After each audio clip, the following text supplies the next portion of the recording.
คิดถึงสวรรค์นั้นใจจะขาดอยู่แล้ว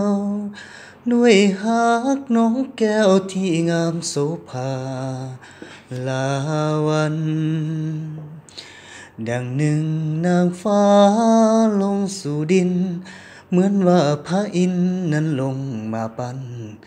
ให้อายนอนฝันถึงน้องหัวใจอายนี้แม้นมีทางถอ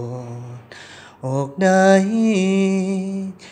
อายขอฝากไว้ให้นวลน้องนางขอบครองจะอยู่ขอบฟ้าถิ่นแดนใดถึงจะแสนไกลอายก็จะต้องกลับมาหาน้องจากวัน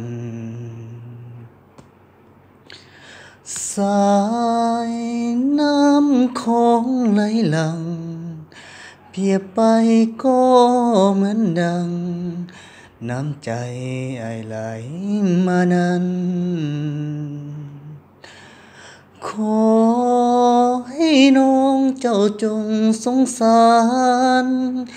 อย่าปล่อยอายเลยผ่านแดนสวรรค์แห่งนี้ไปไกลเวียงจันทร์สวรรค์นั้นไกลกันสุดขอบฟ้าแต่อายจะม